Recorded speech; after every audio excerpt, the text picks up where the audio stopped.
Little Red Riding Hood. Once upon a time there was a dear little girl who was loved by everyone who looked at her, but most of all by her grandmother, and there was nothing that she would not have given to the child. Once she gave her a little cap of red velvet, which suited her so well that she would never wear anything else, so she was always called Little Red Cap. One day her mother said to her, "Come, Little Red Cap, here is a piece of cake and a bottle of wine. Take them to your grandmother, she is ill and weak, and they will do her good. Set out before it gets hot, and when you are going, walk nicely and quietly and do not run off the path, or you may fall and break the bottle, and then your grandmother will get nothing. And when you go into her room, don't forget to say, 'Good morning,' and don't peep into every corner before you do it." "I will take great care," said Little Red Cap to her mother, and gave her hand on it. The grandmother lived out in the wood, half a league from the village, and just as Little Red Cap entered the wood, a wolf met her. Red Cap did not know what a wicked creature he was, and was not at all afraid of him. "Good day, Little Red Cap," said he. "Thank you kindly, Wolf." "Whither away so early, Little Red Cap?" "To my grandmother's." "What have you got in your apron?" "Cake and wine. Yesterday was baking day, so poor sick grandmother is to have something good, to make her stronger." "Where does your grandmother live, Little Red Cap?" "A good quarter of a league farther on in the wood. Her house stands under the 3 large oak trees. The nut trees are just below. You surely must know it," replied Little Red Cap. The wolf thought to himself, "What a tender young creature! What a nice plump mouthful, she will be better to eat than the old woman. I must act craftily, so as to catch both." So he walked for a short time by the side of Little Red Cap, and then he said, "See, Little Red Cap, how pretty the flowers are about here. Why do you not look round?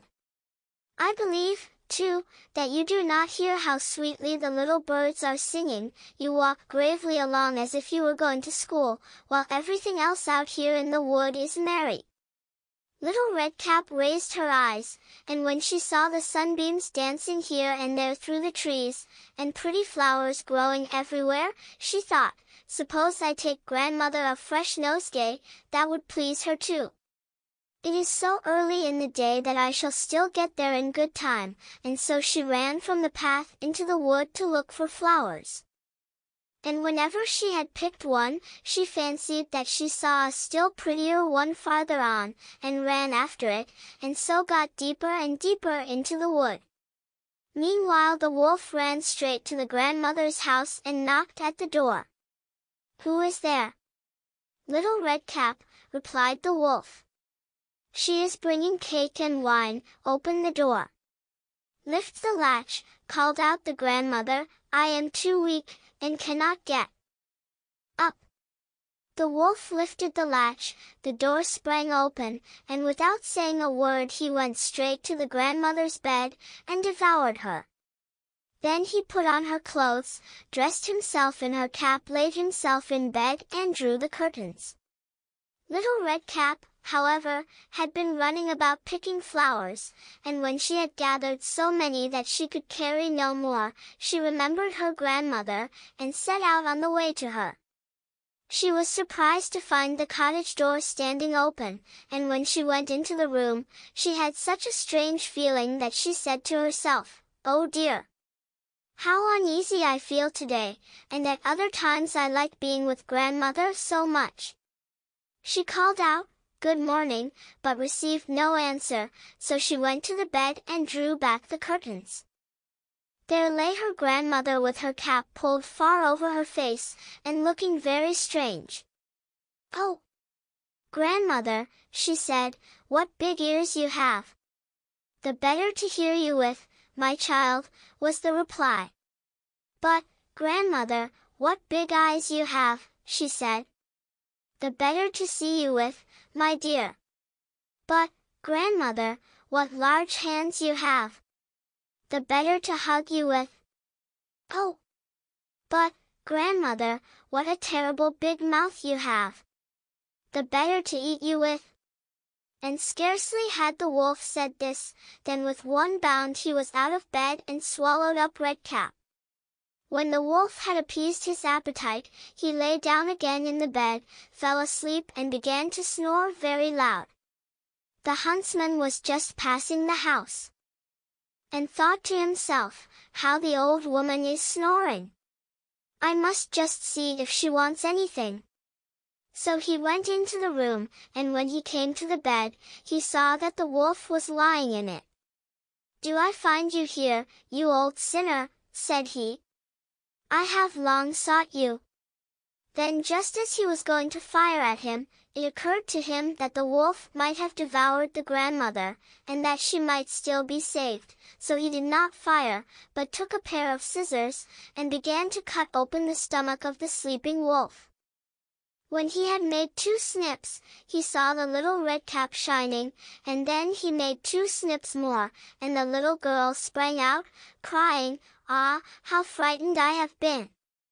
How dark it was inside the wolf! And after that the aged grandmother came out alive also, but scarcely able to breathe. Red Cap, however, quickly fetched great stones with which they filled the wolf's belly, and when he awoke, he wanted to run away, but the stones were so heavy that he collapsed at once, and fell dead. Then all 3 were delighted. The huntsman drew off the wolf's skin and went home with it. The grandmother ate the cake and drank the wine which Red Cap had brought, and revived, but Red Cap thought to herself, "As long as I live, I will never by myself leave the path, to run into the wood, when my mother has forbidden me to do so."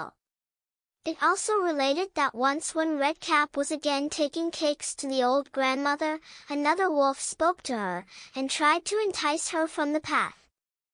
Red Cap, however, was on her guard, and went straight forward on her way, and told her grandmother that she had met the wolf, and that he had said, "Good morning," to her, but with such a wicked look in his eyes, that if they had not been on the public road she was certain he would have eaten her up. "Well," said the grandmother, "we will shut the door, that he may not come in." Soon afterwards the wolf knocked, and cried, "Open the door, grandmother, I am little Red Cap, and am bringing you some cakes."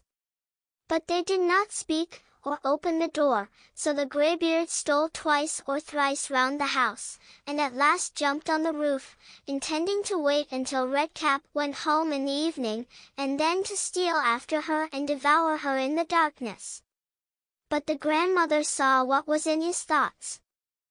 In front of the house was a great stone trough, so she said to the child, "Take the pail, Red Cap, I made some sausages yesterday, so carry the water in which I boiled them to the trough." Red Cap carried until the great trough was quite full. Then the smell of the sausages reached the wolf, and he sniffed and peeped down, and at last stretched out his neck so far that he could no longer keep his footing and began to slip, and slipped down from the roof straight into the great trough, and was drowned. But Red Cap went joyously home, and no one ever did anything to harm her again.